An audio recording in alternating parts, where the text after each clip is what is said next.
नमस्कार दोस्तों, आपका स्वागत है आपकी अपनी YouTube चैनल ज्ञान मार्ट में।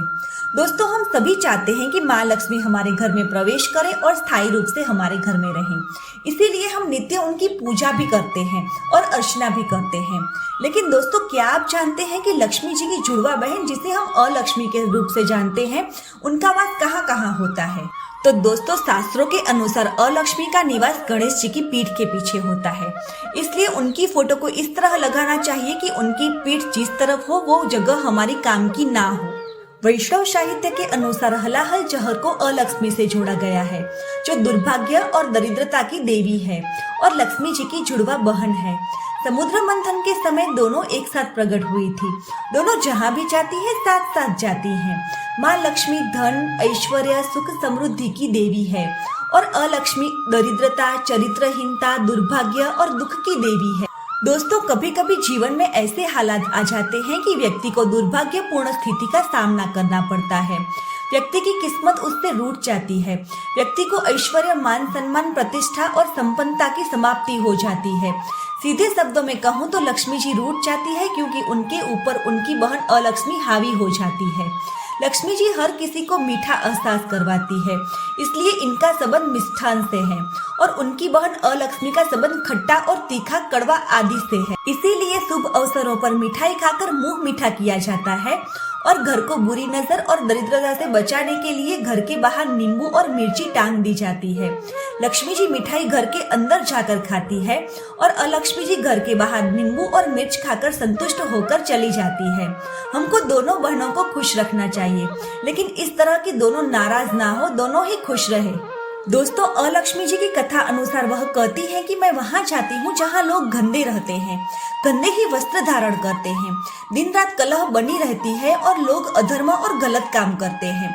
और लक्ष्मी जी की कथा अनुसार वह कहती है कि मैं वहाँ जाती हूँ जहाँ घर साफ सुथरे होते हैं, जहाँ लोग सुबह उठकर भगवान की पूजा अर्चना करते हैं और जहाँ शांति होती है, मैं वहीं निवास करती हूँ। दोस्तों, इसके अलावा और भी कारण है, कई बातें हैं जो आपकी दिनचर्या में शामिल होती हैं, जो आप अनजाने में करते रहते हो, जिससे आपके यहाँ से लक्ष्मी जी रूठ कर चली जाती है।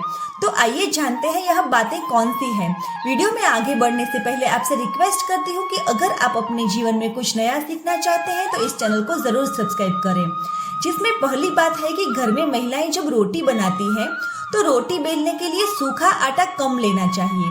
ज्यादा लेने से कर्ज ज्यादा बढ़ता है और बचे हुए सूखे आटे को वापस आटे के डिब्बे में डालने से ब्याज ज्यादा बढ़ता है। इसके बाद दूसरी बात आती है रोटी सेकने का तवा। रोटी सेकने के तवे को रोटी बनाने के बाद खाली नहीं छोड़ना चाहिए। आप चाहें तो उसमें थोड़ा सा आटा छोड़ सकते हैं। इसके बाद तीसरी बात यह कह गई है कि रोटी बनाने के बाद तवा उल्टा नहीं रखना चाहिए। ऐसा करने से लक्ष्मी जी हमसे रूठ कर चली जाती हैं और अलक्ष्मी हमारे घर में प्रवेश कर लेती हैं। दोस्तों, कभी हल्दी और झाड़ू किसी को उधार नहीं देना चाहिए।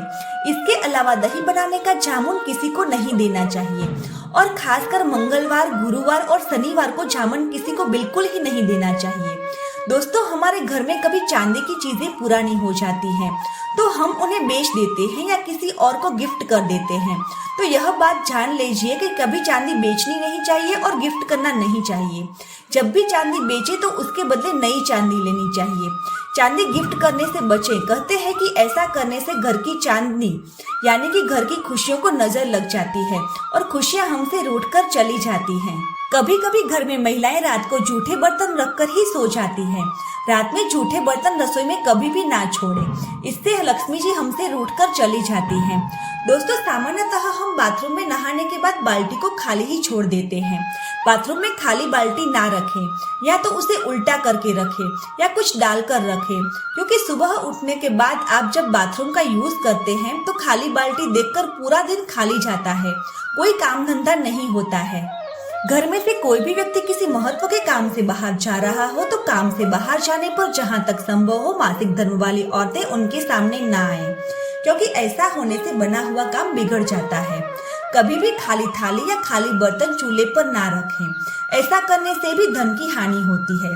तो दोस्तों, यह कुछ घरेलू बातें हैं जो हमने आपसे इस वीडियो में शेयर की हैं, जिनको ना जानने से आपको धन की हानि हो सकती है। दोस्तों, हम घर में लक्ष्मी जी की फोटो लगाते हैं ताकि घर में लक्ष्मी जी की कृपा बनी रहे। लेकिन इस फोटो को लगाते वक्त भी कई बातें ध्यान में रखनी चाहिए, जैसे कि लक्ष्मी जी की फोटो उल्लू पर बैठी नहीं रखनी चाहिए। ऐसी फोटो रखने से लक्ष्मी जी तो आती ही है, लेकिन वो इंसान की बुद्धि भ्रष्ट कर देती है। धन होने के साथ साथ व्यक्ति गलत रास्ते पर चला जाता है और अच्छे कामों के बजाय गलत कामों में धन को लगाता है। घर या ऑफिस में लक्ष्मी जी की फोटो कमल के ऊपर बैठी हुई लगानी चाहिए। ऐसा करने से लक्ष्मी जी की विशेष कृपा हम पर बनी रहती है। इसके अलावा मैं यहाँ आपको कुछ खास बातें बताने जा रही हूँ, जिसको मैंने खुद अपनी परेशानियों के वक्त किया भी है और जिस किसी को बताया उनकी धन संबंधी समस्याएं काफी हद तक कम हो गई। मैं चाहती हूँ कि जो मेरे भाई बहन प्राचीन ज्ञान में मुझसे जुड़े हैं उन्हें भी इनका फायदा मिले। लेकिन यहाँ बहुत से लोग पॉजिटिव और नेगेटिव सोच के होते हैं। नेगेटिव सोच वाले भाई बहनों से मेरा अनुरोध है कि वो अगर इस बात को ना माने तो कोई बात नहीं, लेकिन तर्क करके मेरी भावनाओं और विश्वास को ठेस ना पहुँचाएं। दोस्तों, इस उपाय के अनुसार एक सूखा गोला यानी कि गट्ट लें, उसकी टोपी काटकर उसके अंदर पंचमेवा भरें। पंचमेवा के साथ लौंग, इलायची, मिश्री भी भरें। फिर उस टोपी को बंद कर दें। ये कार्य आप किसी भी मंगलवार या रविवार को कर सकते हैं। इस दिन काली माता के मंदिर में ये कहते हुए इसे चढ़ाना है कि माता, मैंने आपका खप्पर भरा, आप मेरी झोली भरो। सुहाग का सामान और चुनरी या फिर लाल रंग की साड़ी आपकी इच्छा अनुसार ले जाएं। पूरी श्रद्धा के साथ माता को सभी चीजें अर्पित करें। देखिए, आपके बिगड़े काम बनेंगे। लेकिन इन दिनों में पूरी साफ सफाई रखें, बिना प्याज लहसुन, बिना मांस मदिरा के रहें। माता की हर पूजा में साफ सफाई और नियम जरूरी है, तभी सब काम बनते हैं। दोस्तों, मुझे आशा है कि आपको यह जानकारी अच्छी लगी होगी। अगर वीडियो अच्छी लगी है तो इसे लाइक करें, अपने दोस्तों के साथ शेयर करें और अगर आप इस चैनल पर नए हैं तो चैनल को सब्सक्राइब करके बेल आइकन दबाना बिल्कुल ही ना भूलें, ताकि आने वाले नई वीडियो की नोटिफिकेशन आपको जल्दी ही मिलती रहे। वीडियो देखने के लिए आप सभी का धन्यवाद।